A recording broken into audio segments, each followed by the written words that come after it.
Assalamualaikum warahmatullahi wabarakatuh. Perkenalkan, nama saya Febiana Intani Resya, NPM 19001201034 dari kelas AMT D012. Pada kesempatan kali ini, saya akan membahas tentang studi kasus pada PT Bulan Sabit, yaitu rekrutmen, model pemasaran, dan siklus pembelian. Selanjutnya, kita langsung saja masuk ke dalam persoalan studi kasus. Suatu perusahaan bernama PT Bulan Sabit bergerak di bidang industri makanan dan minuman atau food and beverage berencana untuk melakukan ekspansi bisnisnya ke 3 pulau besar di Indonesia. Di antaranya adalah Sumatera, Kalimantan, dan Sulawesi.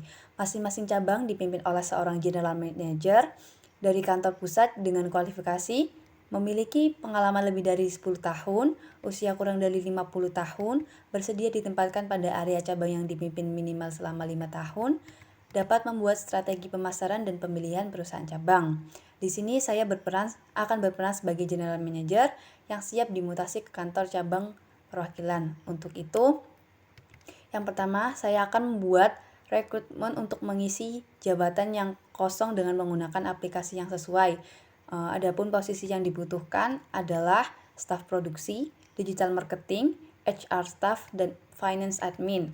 Yang kedua, saya akan menjelaskan tentang konsep pemasaran yang akan saya terapkan di kantor cabang tersebut untuk menarik konsumen.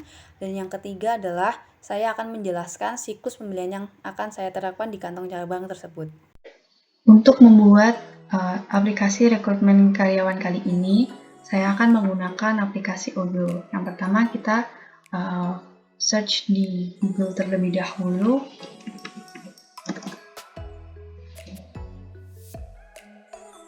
Odoo. Kemudian kita pilih yang atas sendiri, Odoo Open Search ERP and CRM. Kemudian untuk tutorial ini saya akan mencoba secara gratis dengan pencet try it free di atas. Kemudian kita akan scroll untuk memilih apa yang kita butuhkan, dan kali ini kita membutuhkan rekrutmen. Untuk itu kita pilih yang ini. Kita pencet continue untuk mendapatkan free.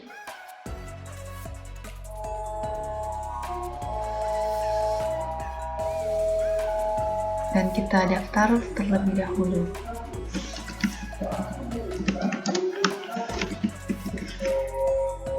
Kita isi email kita.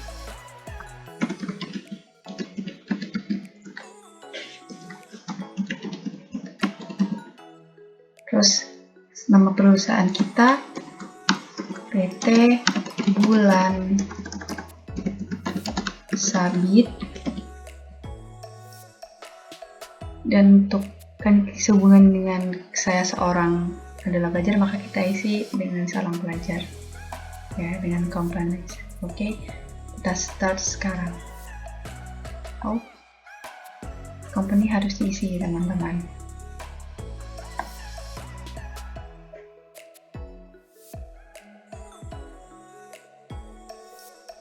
Welcome to Odoo. Sebelumnya kita perlu aktivasi email kita terlebih dahulu. Nah, kita pencet activate by email, send. Kita buka email kita dan klik activate your database. Kita isi passwordnya. Jadi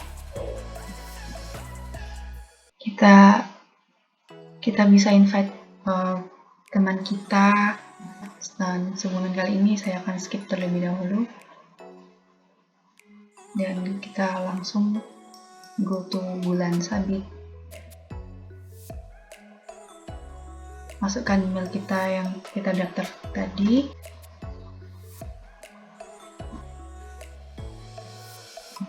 Kemudian kita pencet yang rekrutmen karyawan karena kita kali ini akan membuat rekrutmen karyawan. Untuk membuat posisi baru, kita buat yang create job position. Kemudian kita kita isi job posisi yang kita butuhkan, HR application emailnya kita kirim misal HR staff, dan kita pencet create untuk membuat formnya. Karena sebelumnya sudah saya buat 2 job position dengan cara yang sama, selanjutnya kita akan membuat untuk finance admin dengan cara yang sama pula. Finance admin.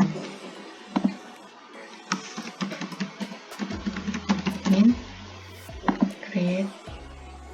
Nah, kan sudah ada finance admin kayak gini.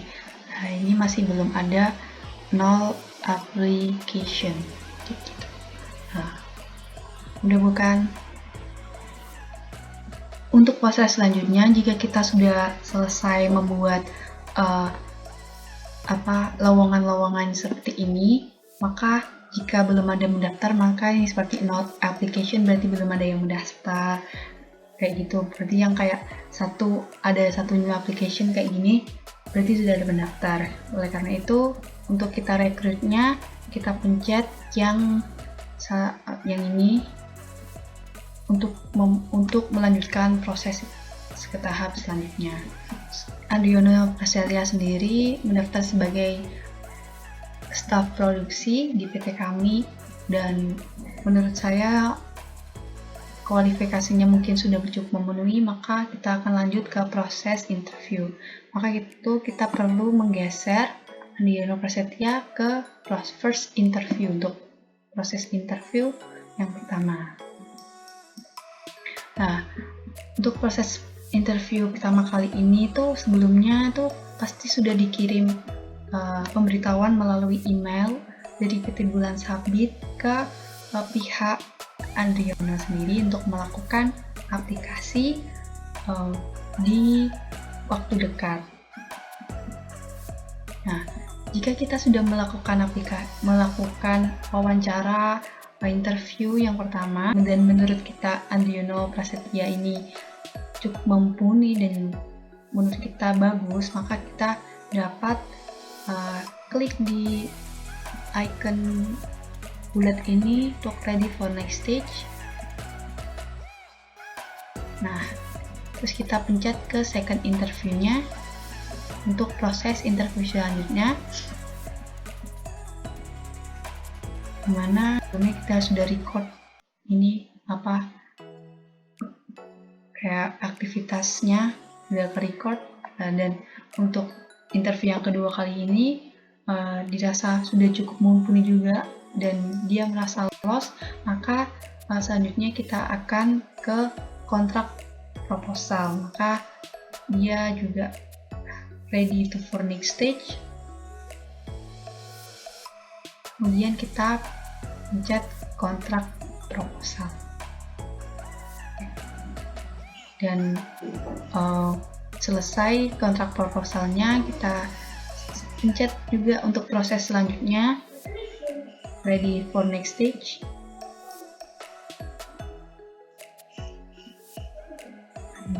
Selesai untuk kontrak proposalnya, kita pindah ke kontrak sign. Berarti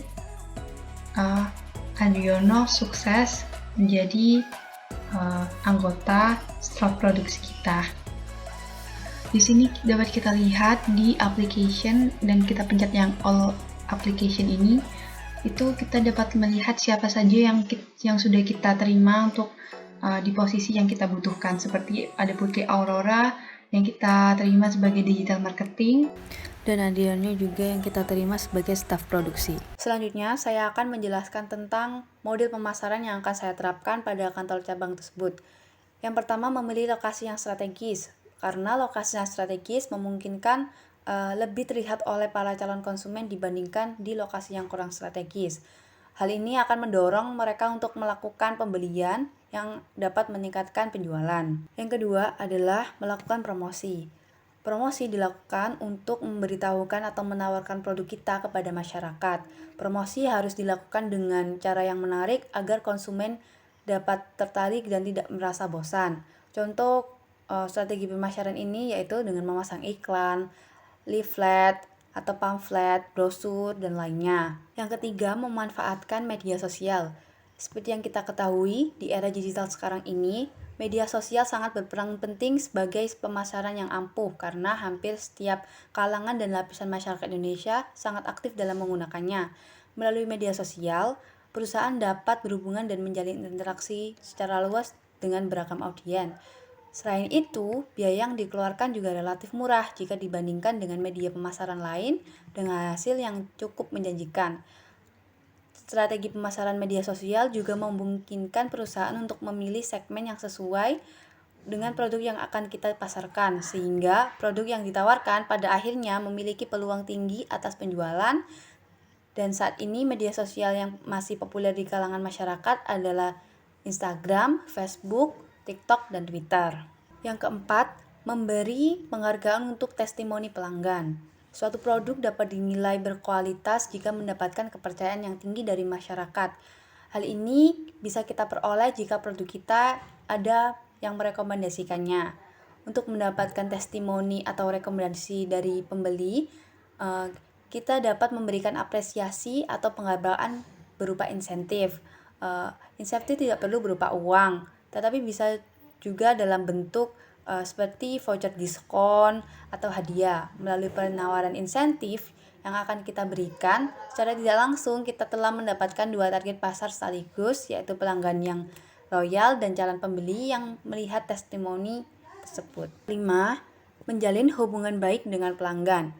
Pelanggan yang setia merupakan bagian penting bagi perusahaan kita karena mereka secara berulang kali membeli produk kita.